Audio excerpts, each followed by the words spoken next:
오늘 우리에게 주시는 하나님의 말씀은 로마서 11장 29절 말씀과 8장 28절의 말씀입니다. 제가 이 말씀을 봉독해 올릴 때에 살아계신 하나님의 음성을 다 함께 들으실 수 있기를 바랍니다. 먼저 로마서 11장 29절 말씀입니다. 하나님의 은사와 부르심에는 후회하심이 없느니라. 이어서 로마서 8장 28절 말씀입니다. 우리가 알거니와 하나님을 사랑하는 자, 곧 그의 뜻대로 부르심을 입은 자들에게는 모든 것이 합력하여 선을 이루느니라. 아멘. 하나님의 부르심이라는 귀한 찬양을 우리 여전도의 연합 찬양대가 불러주었습니다. 가사 한 소절 한 소절이 저에게는 큰 울림과 또 감동으로 다가왔습니다. 아마 여러분에게도 그렇게 감동으로 다가왔으리라 믿습니다. 이 찬양의 가사처럼 하나님께서 저와 여러분의 인생을 가장 좋은 길로 또 가장 완전한 길로 인도해 주실 줄로 믿습니다. 그런 의미에서 우리 옆 사람에게 한번 이렇게 축복해 볼까요? 하나님께서 당신의 인생을 가장 좋은 길로 인도해 주실 것입니다. 하나님께서 당신의 인생을 가장 좋은 길로 인도해 주실 것입니다. 정말 좋은 길로 인도해 주실 것 같습니다. 여러분, 하나님은 어떤 분이실까요? 하나님은 사랑의 하나님, 은혜의 하나님, 소망의 하나님이시기도 하지만 오늘 우리가 함께 생각해 보고자 하는 주제는 하나님은 우리를 부르시는 하나님이다 라는 것을 함께 살펴보고자 합니다. 여러분, 하나님은 우리를 부르시는 하나님이십니다. 성경에 보면 하나님은 끊임없이 누군가를 부르십니다. 아브라함을 볼까요? 하나님께서 아브라함을 부르셨을 때 그의 나이가 75세였습니다. 여호와께서 아브라함에게 이르시되 너는 너의 고향과 친척과 아버지의 집을 떠나 내가 내게 보여줄 땅으로 가라. 내가 너로 큰 민족을 이루고 내게 복을 주어 내 이름을 창대하게 하리니 너는 복이 될지라. 하나님께서 아브라함을 부르셨을 때 정확하게 어디로 가라 목적지를 말씀해 주지 않으셨습니다. 그럼에도 불구하고 아브라함은 하나님의 부르심에 순종하여 자기의 고향과 친척과 아버지의 집을 떠나서 하나님의 부르심에 순종했습니다. 모세도 마찬가지입니다. 하나님께서 모세를 부르셨을 때 그의 나이는 80세였습니다. 광야에서 양을 치던 노인이었습니다. 그런데 떨기나무 불꽃 가운데에서 하나님의 부르심을 듣게 됩니다. 하나님의 부르심을 들었을 때 모세의 처음 반응은 어땠을까요? 거절이었습니다. 하나님, 제가 누구이기에 바로에게 가겠습니까? 제가 누구이기에 이스라엘 백성들을 인도하여 내겠습니까? 저는 입이 어눌하고 말도 잘 못하는 사람입니다. 이렇게 모세는 하나님의 부르심을 처음에는 거절했지만 그러나 결국 하나님의 부르심에 순종하는 길을 걷게 됩니다. 사무엘도 하나님의 부르심을 받았습니다. 사무엘이 하나님의 부르심을 받았을 때 그는 어린 소년이었습니다. 어느 날 성소에서 잠을 자는데 사무엘아 사무엘아, 이 사무엘을 부르는 목소리가 들리는 것이었습니다. 처음에 사무엘은 이 음성이 엘리 제사장의 음성인 줄로만 알았습니다. 그러나 그 음성은 하나님의 음성이었습니다. 하나님께서 다시 사무엘을 부르셨을 때 사무엘이 이렇게 말합니다. 여호와여 말씀하옵소서, 주의 종이 듣겠나이다. 그는 비록 어린 소년이었지만 하나님의 음성을 듣고 하나님의 부르심을 따라 그의 모든 삶을 하나님께 바치게 됩니다. 신약으로 넘어오면 예수님께서 제자들을 부르시는 장면들이 나옵니다. 예수님은 갈릴리 호숫가에서 이 그물을 던지던 이 베드로와 형제 안드레를 부르셨습니다. 나를 따라오라, 내가 너희를 사람을 낚는 어부가 되게 하리라 라고 말씀을 하시자 그는 그 그물을 버려두고 예수님을 따르게 되었습니다. 야고보와 형제 요한도 마찬가지입니다. 예수님께서 그들을 부르셨을 때 그들도 물고기를 잡고 있었는데 그들도 그물을 버려두고 예수님을 따라가게 됩니다. 세관에 앉아있던 마태도 예수님의 부르심을 받았습니다. 그는 사람들에게 죄인이라고 손가락질 받던 그런 세리였습니다. 그런데 예수님의 부르심을 듣고는 그 자리에서 일어나서 예수님을 따르게 됩니다. 사도 바울도 마찬가지죠. 그는 교회를 핍박하던 사람이었습니다.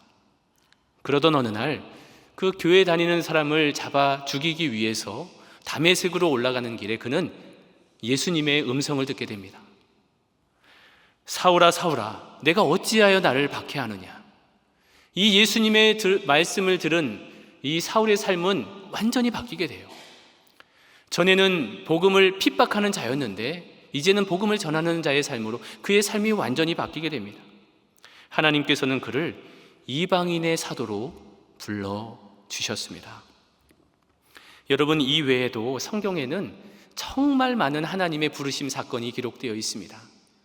제가 이 설교를 준비하면서 이 하나님의 부르심이라는 관점에서 성경을 쭉 봤어요. 그러니까 하나님의 부르심을 받은 사람들 제가 몇 명밖에 소개 안 했지만 정말 많은 하나님의 부르심을 받은 사람들이 있거든요. 근데 이 말씀을 깊이 묵상하는 중에 제 마음속에 이런 깨달음이 왔습니다. 하나님의 부르심을 받은 사람들에게 공통점이 있었습니다. 여러분, 그 공통점이 뭔지 아십니까? 하나님의 부르심을 받은 사람들 중에서 자격이 있는 사람은 한 사람도 없다라는 점이었습니다. 어떤 사람은 나이가 너무 많았습니다. 반대로 어떤 사람은 나이가 너무 어렸습니다. 어떤 사람은 말이 어눌했습니다. 심지어 어떤 사람은 교회를 핍박하는 사람이었습니다. 잘 생각해 보면 하나님의 부르심을 받은 사람들 중에서 자격이 있는 사람 한 사람도 없었어요. 그런데 여러분, 그렇게 자격이 없음에도 불구하고 우리 하나님은 그 자격 없는 사람을 부르십니다. 부르셔서 그 자격 없는 사람에게 자격을 부여해 주시는 거예요. 여러분, 이것이 바로 은혜입니다. 만약에 하나님께서 자격이 있는 사람만 부르신다면 저를 포함해서 이 자리에 있는 모든 사람들 중에 하나님의 부르심을 받을 수 있는 사람은 한 사람도 없을 거예요. 비록 자격이 없지만, 비록 능력도 없지만 하나님께서 자격을 부여해 주시는 거예요. 감당할 수 있는 힘도 주시는 것입니다. 지혜도 주시고요, 능력도 주시는 거예요. 그 하나님께서 주시는 힘과 지혜와 능력으로 우리가 하나님의 일을 감당하는 겁니다. 내가 능력이 있어 감당하는 게 아닙니다. 하나님께서 주시는 힘과 지혜와 능력으로 하나님의 일을 감당하는 거예요. 여러분, 이렇게 하나님은 우리를 부르시는 하나님이십니다. 그리고 우리 모두는 하나님의 부르심을 받은 사람입니다. 물론 부르심의 자리는 각각 다 다릅니다. 어떤 사람은 직장으로 부르심을 받았고, 어떤 사람은 사업장으로 부르심을 받았고, 어떤 사람은 학교로, 어떤 사람은 가정으로, 각각 부르심의 영역은 다 다르지만 우리 모두는 하나님의 부르심을 받은 사람들입니다. 저에게도 하나님의 부르심의 사건이 있었습니다. 제가 고등학교 다닐 때 저에게 가장 친한 친구가 있었습니다. 그 친구의 이름은 최천주였습니다. 이 천주의 꿈은 목사님이었습니다. 그 친구 천주가 저한테 항상 했던 말이 있었습니다. 나는 나중에 커서 목사님이 될 거야. 근데 이 천주는 누가 봐도 목사님 스타일이었어요. 생긴 것도 목사님처럼 인자하게 생겼고, 목소리도 목사님처럼 부드럽고 인자했습니다. 찬양도 잘했고요, 성품도 참 좋았습니다. 가다가 쓰레기가 있으면 본인이 다 주웠어요. 그렇게 착한 친구였습니다. 이 친구는 누가 봐도 목사님이었고, 교회에 가면 어른들이 아유, 우리 천주는 목사님 될 거야, 늘 이런 얘기를 했었습니다. 그러던 어느 날 고3 때였던 것으로 기억됩니다. 천주가 어느 날 저를 부르더니 이런 얘기를 했습니다. 영규야, 내가 나중에 목사님이 될 건데 그때 너 다른 교회 다니지 말고 우리 교회로 와. 그 다음이 중요합니다. 그러면 내가 너 장로 시켜줄게. 그래서 제가 뭐라고 대답했는지 아십니까? 그래, 좋아. 내가 너 목회 잘할 수 있도록 내가 니네 교회 가서 훌륭한 장로가 되어줄게. 그리고 내가 약속 하나 할게. 네가 목회하는 교회 내가 멋지게 지어줄게. 이런 약속을 했습니다. 그리고 1년이라는 시간이 흘렀습니다. 저와 천주는 사이좋게 같은 대학에 입학을 했습니다. 천주는 목회자는 설교문을 잘 써야 한다며 국어 국문학과에 입학을 했고, 저는 천주가 나중에 목회할 교회를 멋지게 지려면 돈을 많이 벌어야 할 것 같아서 회계학과에 입학을 했습니다. 그러던 어느 날이었습니다.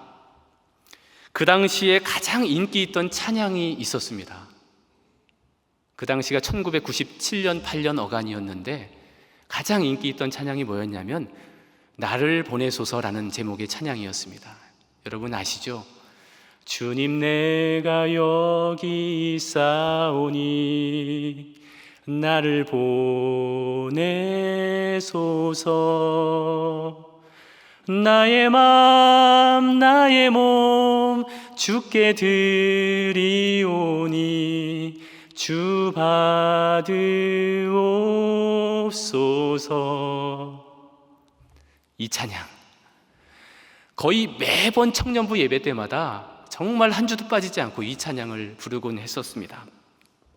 그러던 어느 날 이 천주라는 친구하고 저하고 같이 이제 청년부 예배를 드리고 있었는데 이 천주가 이 찬양을 개사를 해서 이렇게 부르는 것이었습니다. 주님 내가 여기 있사오니 죄를 보내소서. 그 제가 여기 서 있었거든요. 죄를 보내소서라고 찬양을 부르기 시작했습니다. 그 말이 씨가 되어서 제가 목회자가 되었습니다. 그리고 목회를 하겠다는 천주는 지금 미국에서 사업을 하고 있습니다. 나중에 제가 목회하는 교회 지어줄지 모르겠습니다. 시간이 흐르고 흘러서 대학교 4학년이 되었습니다. 그때 제 마음속에 이상한 하나님의 부르심이 느껴지는 것이었습니다. 하나님의 부르심이 정말 강력하게 느껴지기는 하는데 이게 정말 하나님의 부르심이 맞는지 아니면 그냥 내 생각인지 내 의지인지를 제가 정확하게 하나님께 확인하고 싶었습니다. 그래서 제가 교회에서 100일 철야 작정 기도를 했습니다. 하나님, 제가 100일 동안 철야 작정 기도 하겠습니다. 십자가 밑에서 자겠습니다. 하나님, 100일 안에 저를 부르신 게 맞다면 정말 말씀해 주세요 라고 100일 철야 기도를 시작을 했습니다. 100일이 다 끝나갈 무렵에 하나님께서 저에게 정확하게 이렇게 음성으로 들려주셨습니다. 나는 너의 가장 소중한 것을 원한다. 나는 너의 가장 소중한 것을 원한다. 이 음성이었습니다. 정확하게 갈지 말지 알려달라니까 이 음성을 주신 거예요. 고민했습니다. 나의 가장 소중한 것이 뭘까? 아무리 생각해봐도 내가 가장 소중한 것이 하나밖에 없었습니다. 그것은 바로 시간이었습니다. 사실 제 마음속에는 이런 생각이 있었습니다. 제가 사회생활을 좀 해보고 40대 중반에 신학교에 가서 목회를 해야지, 이런 생각이 있었거든요. 근데 하나님께서 이런 말씀을 주신 것입니다. 나는 너의 가장 소중한 것을 원한다. 이게 저를 향한 하나님의 부르심이었습니다. 그래서 저는 하나님의 부르심에 대한 확신을 갖게 되었고 이후에 신학대학원에 입학하게 되었습니다. 그런데 그 후에 알게 된 사실이 있었습니다. 저는 제가 하나님의 부르심을 받은 날이 그 100일 작정 철야기도 마치고 하나님께 음성을 들었던 그날인 줄 알았어요. 그런데 그게 아니었습니다. 하나님의 부르심은 훨씬 더 이전부터 저를 향해 계속되고 있음을 나중에 알게 되었는데요. 제가 신학교에 가기로 결정을 하고 제 중학교 동창을 만났습니다. 제가 자초지종을 얘기했더니 그 친구가 저에게 이런 말을 합니다. 그래, 맞아. 너 중학교 다닐 때 나중에 커서 목사님 된다고 했어. 제가 너무 깜짝 놀랐어요. 제 기억에는 없었는데. 그리고 몇 달 후에 명절이 되어서 고향에 갔습니다. 그때 초등학교 친구를 만났습니다. 그 친구가 저에게 똑같은 얘기를 해줬습니다. 그래, 맞아. 너 초등학교 다닐 때 나한테 나중에 커서 목사님 되고 싶다고 했어. 제가 그 얘기를 듣고 정말 너무 깜짝 놀라서 온몸에 소름이 쫙 돋았어. 저는 전혀 기억하지 못하고 있었는데 제 친구들은 정확히 기억하고 있었습니다. 그때 저는 깨달았습니다. 저를 향한 하나님의 부르심은 하나님의 부르심이 맞는지 아닌 건지 그것을 확인하기 위한 100일 철야 기도가 끝나는 날이 아니라 그보다 훨씬 더 오래전부터, 제가 기억하지 못하는 그 어린 시절부터 하나님은 끊임없이 저를 부르고 계셨음을 저는 깨닫게 되었습니다. 저는 잊고 있었지만 하나님은 잊지 않고 계셨던 것이었습니다. 사랑하는 여러분, 이것은 저만의 이야기가 아닙니다. 하나님께서 여러분을 향한 분명한 부르심이 있을 것입니다. 부르심이 있기에 여러분이 지금 이 자리에 앉아 있는 것입니다.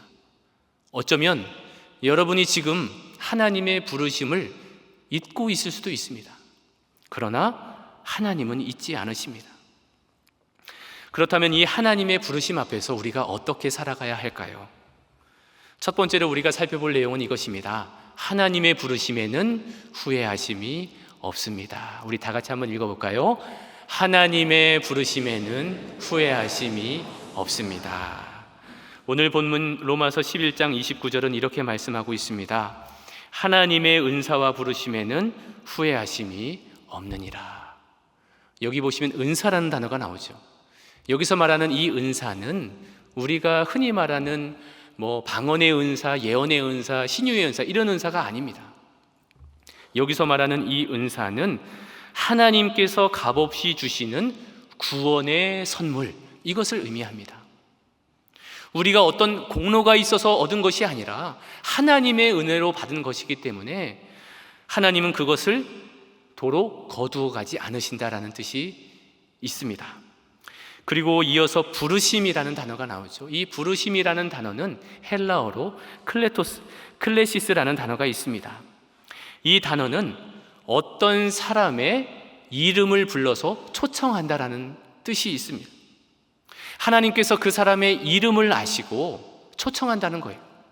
마치 아브라함아, 모세야, 사무엘아 라고 이름을 부르셨던 것처럼 말입니다. 그런데 이 부르심에는 후회하심이 없다라고 말씀하고 있죠. 이 후회하심이 없느니라에 해당하는 헬라어가 아메타 멜레토스라는 단어인데, 이 단어는 결코 취소되지 않는, 마음을 바꾸거나 번복하지 않는 이라는 의미가 있습니다. 여러분, 사람의 마음은 참 변덕스럽습니다. 너무도 쉽게 바뀌어요. 오늘 이 물건을 샀다가도 집에 가서 또 마음에 안 들어서 내일 이것을 환불을 할까 말까, 이것을 고민하는 게 우리 인간입니다. 어떤 결정을 하고도 나중에 생각해 보니까 후회가 되는 거예요. 괜히 이 결정했어. 괜히 그렇게 했어. 그때 그렇게 하지 말걸. 우리 인간은 이렇게 자주 후회를 하고 후회를 하곤 하는데요.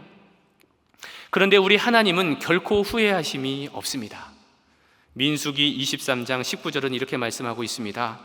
하나님은 사람이 아니시니 거짓말을 하지 않으시고 인생이 아니시니 후회가 없으시도다.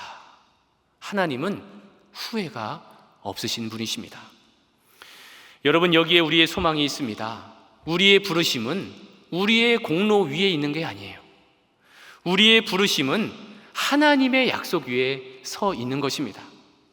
그렇기 때문에 우리가 흔들려도 우리의 부르심은 흔들리지 않습니다.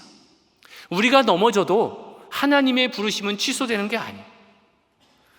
그러므로 여러분, 혹시 여러분에게 하나님의 부르심에 대한 확신이 어느 날 흔들리거든 오늘 이 말씀을 기억하시기 바랍니다. 하나님의 은사와 부르심에는 후회하심이 없느니라. 바라기는 저와 여러분 모두가 하나님의 확실한 부르심 위에 굳게 서게 되시기를 주님의 이름으로 축원합니다. 두 번째로 우리가 살펴볼 내용은 이것입니다. 감사와 순종으로 주의 길을 갑시다. 우리 다 같이 해볼까요? 감사와 순종으로 주의 길을 갑시다. 오늘 찬양대가 부른 찬양 중에 이런 가사의 내용이 있었습니다. 작은 나를 부르신 뜻을 나는 알 수 없지만 오직 감사와 순종으로 주의 길을 가리라. 여러분, 우리는 하나님의 부르심의 뜻을 다 알 수는 없습니다. 왜일까요? 그 이유는 우리를 향하신 저 하나님의 뜻이 우리의 생각보다 훨씬 더 높고 훨씬 더 깊고 훨씬 더 위대하기 때문입니다. 그래서 이사야 55장 9절은 이렇게 말씀합니다. 이는 하늘이 땅보다 높음같이 내 길은 너희의 길보다 높으며 내 생각은 너희의 생각보다 높음이니라. 하나님의 생각은 우리의 생각보다 높이 있어요. 우리를 향한 특별한 계획이 있습니다. 우리는 지금 모르지만, 지금 내 눈에 보이지는 않지만, 비록 우리가 하나님의 특별한 계획을 다 알 수는 없을지라도 우리에게 필요한 것은 뭐다? 감사와 순종. 감사와 순종으로 주의 길을 걸어가는 자세가 필요한 것입니다. 먼저 우리에게 감사하는 마음이 있어야 합니다. 하나님, 이렇게 부족하고 연약한데 나를 불러주셔서 감사합니다. 나를 구원해 주신 것만 해도 감사한데 하나님의 동역자를 삼아 주시다니요. 하나님 정말 감사합니다. 이런 고백이 우리 안에 있어야 돼요. 우리가 앞에서 살펴본 것처럼 하나님의 부르심을 받은 사람들 중에 자격이 있는 사람이 한 사람도 없잖아요. 우리 역시 자격이 없습니다. 그런데 하나님께서 우리에게 자격을 부여해 주시고 힘도 주시고 능력도 주시고 지혜를 주시고 하나님의 동역자 삼아 주시니 정말 감사합니다 라는 마음이 첫 번째로 필요하고, 그 다음으로는 순종하는 마음이 필요합니다. 여러분, 아브라함을 다시 생각해 봅시다. 하나님은 아브라함에게 목적지를 가르쳐 주지 않았어요. 그저 내가 내게 보여줄 땅으로 가라 라고 말씀만 하셨습니다. 그럼에도 불구하고 아브라함은 하나님의 말씀에 순종했습니다. 히브리서 11장 8절 말씀입니다. 믿음으로 아브라함은 부르심을 받았을 때에 순종하여 장래의 유업으로 받을 땅에 나아갈새 갈 바를 알지 못하고 나아갔으며. 여러분, 이게 순종입니다. 갈 바를 알지 못하고 나아가는 것, 이게 바로 순종인 것입니다. 비록 다 알 수는 없어도 나를 부르신 분이 하나님이시니까 하나님을 신뢰하며 나아가는 것, 이것이 바로 순종인 것입니다. 사랑하는 여러분, 지금 여러분의 자리에서 하나님의 뜻, 여러분을 향한 하나님의 뜻이 막 선명하게 보였으면 좋겠죠. 근데 선명하게 보이지 않을 수도 있습니다. 또 어떤 사람은 하나님 왜 저를 여기에 보내셨습니까? 라고 질문하고 싶은 분도 계실 거예요. 그런데 여러분, 그 질문에 대한 답을 다 알고 제가 가겠습니다라고 말한다면 그 사람은 한 걸음도 앞으로 나아갈 수 없어요. 답을 다 알지 못해도 괜찮습니다. 분명한 것은 저와 여러분을 부르신 분이 하나님이라는 거예요. 하나님. 우리가 하나님을 믿기에, 하나님을 신뢰하기에 우리는 감사와 순종으로 주의 길을 걸어갈 수 있는 것입니다. 마지막으로 우리가 살펴볼 내용은 이것입니다. 세 번째인데요, 하나님은 가장 좋은 길로, 가장 완전한 길로 인도하실 것입니다. 우리 다 같이 해보겠습니다. 하나님은 가장 좋은 길로, 가장 완전한 길로 인도하실 것입니다. 오늘 본문 로마서 8장 28절 말씀 우리 다 같이 한번 합독해 보겠습니다. 우리가 알거니와 하나님을 사랑하는 자 곧 그의 뜻대로 부르심을 입은 자들에게는 모든 것이 합력하여 선을 이루느니라. 아멘. 여기에도 이 부르심이라는 단어가 나와요. 여러분, 하나님의 부르심을 입은 자들에게 어떤 일이 일어난다고 기록되어 있습니까? 모든 것이 합력하여 선을 이루느니라. 여러분, 이 말을 오해해서는 안 돼요. 모든 것이 합력하여 선을 이루니까 그냥 나에게 다 좋은 일만 일어나겠구나. 그렇지 않습니다. 지금 이 말씀은 그냥 우리 인생이 다 잘 될 것이다 라는 그런 낙관적인 어떤 희망만을 이야기하는 게 아니에요. 정작 우리가 살다 보면 어떤 일이 일어납니까? 살다 보면 힘든 일도 만나게 되고 아픈 일도 만나게 되고 어려운 일도 만나게 되고 실패를 경험하기도 하지 않습니까? 그런데 하나님은 이 모든 것까지도, 내가 실패한 일, 내가 아팠던 일, 내가 힘들었던 일, 내가 상처받았던 일, 이 모든 일까지도 합력하여서 선을 이루신다는 겁니다. 여러분, 요셉의 인생을 한번 보십시오. 요셉이 도단이라는 곳에 갔을 때 어떤 일이 일어났는지 아십니까? 형들이 요셉을 죽이려고 했어요. 여러분, 얼마나 충격적인 일입니까? 이 요셉은 형들 먹으라고 음식을 갖고 왔는데 이 형들은 요셉을 죽이려고 했어요. 그러자 맏형 르우벤이 그것을 말립니다. 우리가 죽이지는 말자. 그냥 저 구덩이에 넣자. 그래서 실제로 구덩이에 넣습니다. 그리고 그 옆에 앉아서 그 요셉이 가져온 음식을 먹고 있는 거예요. 그게 넘어가는 것도 참 신기한 일입니다. 그런데 여러분, 그렇게 음식을 먹고 있는데 때마침 하필이면 그 시간에 미디안 상인들이 지나가요. 그 넓은 광야에서, 여러분, 그 넓은 곳에서 하필이면 그 시간에, 정확한 그 시간에 미디안 상인이 지나가는 것입니다. 여러분, 한번 생각해 보십시오. 만약에 이 상인들이 며칠만 늦게 갔다고 생각해 봅시다. 한 3, 4일 늦게 갔다고 생각해 보세요. 아마도 이 요셉은 굶어 죽었거나 아니면 사나운 짐승에게 잡혀 먹었을 것입니다. 그런데 하나님께서는 기가 막힌 타이밍에 미디안 상인들을 그 길로 지나가게 하신 거예요. 이게 하나님의 타이밍입니다. 여러분, 드라마에 보면 이것과 반대의 경우가 종종 나옵니다. 서로 좋아하는 두 사람이 공항에서 엇갈리는 장면이 나오죠. 한 사람은 에스컬레이터 타고 이렇게 올라가는데 한 사람은 이렇게 내려오고 있어요. 분명히 옆으로 지나가는데 눈만 옆으로 살짝 돌리면 만나는데 안 만나요. 이렇게 엇갈립니다. 그 다음 장면은 뭐죠? 비행기가 날아가는 장면이 나옵니다. 여러분, 이렇게 세상의 타이밍은 어긋나요. 그러나 하나님의 타이밍은 결코 어긋남이 없습니다. 하나님의 정확한 때에 하나님의 정확한 방법으로 하나님은 하나님의 선하신 뜻을 완벽하게 이루어 가시는 거예요. 물론 그 이후에 요셉에게 좋은 일만 있었던 건 아닙니다. 억울하게 감옥에 갇히기도 하고 억울하게 누명을 쓰기도 하고 노예의 삶을 살아가야만 했습니다.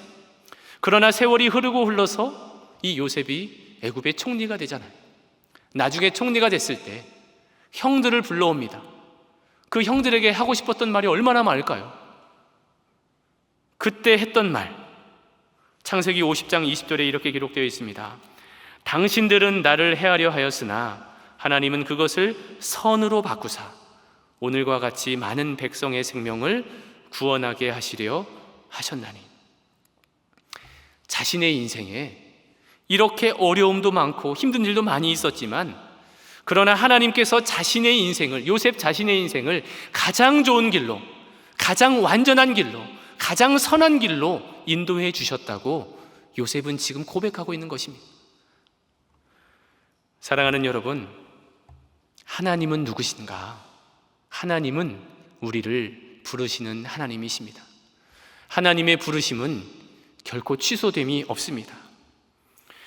하나님의 부르심의 뜻 다 알 수 없어도 우리는 감사와 순종으로 주님의 길을 따라가면 됩니다. 그러면 하나님께서 여러분의 인생을 가장 좋은 길로, 가장 완전한 길로 인도해 주실 것입니다. 우리 다 함께 이 고백을 마지막으로 해보면 어떨까요?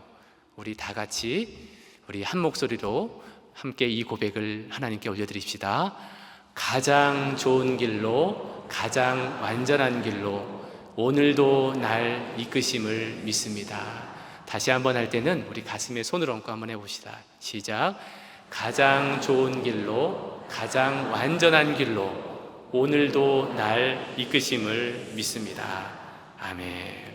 바라기는 여러분 모두가 하나님의 부르심 앞에서 정말 감사와 순종함으로 나아갈 때 여러분의 인생을 가장 좋은 길로, 가장 선한 길로, 가장 완전한 길로 인도해 주실 줄로 믿습니다. 함께 기도하겠습니다. 우리를 부르시는 하나님, 자격 없는 우리의 이름을 불러주시고 그 부르심을 한 번도 후회하지 않으신 은혜에 감사를 드립니다. 부르신 뜻을 다 알 수 없어도 감사와 순종으로 주의 길을 걸어가게 하여 주시옵소서. 모든 것을 합력하여 선을 이루시는 하나님을 신뢰하게 하시고 가장 좋은 길로, 가장 완전한 길로 오늘도 이끄시는 주님의 손을 끝까지 붙들게 하여 주시옵소서. 예수님의 이름으로 기도하옵나이다. 아멘.